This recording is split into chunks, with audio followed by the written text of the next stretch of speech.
5 ವರ್ಷದ ಬಾಲಕಿಯ ಕೊಲೆ ಮಾಡಿದ ಆರೋಪಿಯನ್ನ ಪೊಲೀಸರು ಎನ್ಕೌಂಟರ್ ಮಾಡಿರುವುದು ಒಳ್ಳೆಯ ಕೆಲಸ ಹೀಗಂತ ಹುಬ್ಬಳ್ಳಿಯಲ್ಲಿ ಮಹಿಳಾ ಆಯೋಗದ ಅಧ್ಯಕ್ಷೆ ನಾಗಲಕ್ಷ್ಮಿ ಚೌಧರಿ ಹೇಳಿದ್ದಾರೆ. ಜೊತೆಗೆ ಆರೋಪಿ ಮೇಲೆ ಗುಂಡು ಹಾರಿಸಿದ ಪಿಎಸ್ಐ ಅನ್ನಪೂರ್ಣ ಕೆಲಸವನ್ನ ಶ್ಲಾಘನೆ ಮಾಡಿದ್ದಾರೆ. ಪೊಲೀಸ್ ಕಮಿಷನರ್ ಹತ್ತಿರ ಫೈರಿಂಗ್ ಮತ್ತು ಆರೋಪಿ ಹಲ್ಲೆ ಮಾಡಿರುವ ಬಗ್ಗೆ ಮಾಹಿತಿ ಪಡೆದಿದ್ದೇನೆ. ಇಂತಹ ಕೀಚಕರನ್ನ ಎನ್ಕೌಂಟರ್ ಮಾಡಿದ್ದು ಒಳ್ಳೆಯದಾಯಿತು.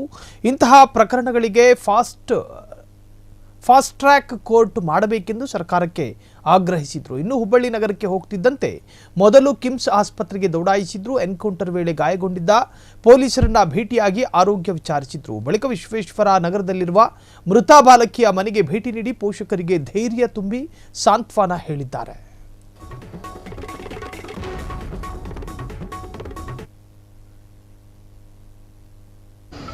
But for the first feature it is like he has tried anal, vagina ಎಲ್ಲ ಟ್ರೈ ಮಾಡಿದ್ದಾನೆ. ಫುಲ್ ಗಾಯ ಆಗಿದೆ ಮಗುಗೆ.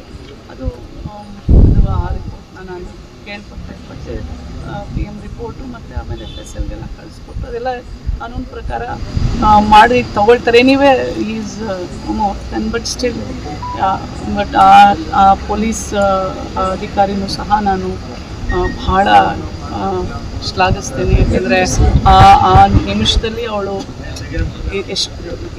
ಎಲ್ಲ ತಾಯಿಯಂದ್ರೆ ನನಗೂ ಹಾಗೆ ಪೋಸ್ಟ್ಮಾರ್ಟಮ್ ರಿಪೋರ್ಟು ಬರುತ್ತೆ. But for the first feature it is like he has tried anal, vagina ಎಲ್ಲ ಟ್ರೈ ಮಾಡಿದ್ದಾನೆ. ಫುಲ್ ಗಾಯ ಆಗಿದೆ ಮಗುಗೆ. ಅದು ಆ ರಿಪೋರ್ಟ್ನ ನಾನು ಕೇಳ್ಪಟ್ಟೆ. ಬಟ್ PM ರಿಪೋರ್ಟು ಮತ್ತು ಆಮೇಲೆ FSLಗೆಲ್ಲ ಕಳಿಸ್ಕೊಟ್ಟು ಅದೆಲ್ಲ ಕಾನೂನು ಪ್ರಕಾರ ಮಾಡಿ ತಗೊಳ್ತಾರೆ. Anyway is but still but ಆ ಪೊಲೀಸ್ ಅಧಿಕಾರಿನೂ ಸಹ ನಾನು ಭಾಳ ಶ್ಲಾಘಿಸ್ತೇನೆ. ಯಾಕೆಂದರೆ ಆ ನಿಮಿಷದಲ್ಲಿ ಅವಳು ಎಲ್ಲ ತಾಯಿಯಂದ್ರೆ ನನಗೂ ಹಾಗೆ ಪೋಸ್ಟ್ಮಾರ್ಟಮ್ ರಿಪೋರ್ಟು ಬರುತ್ತೆ.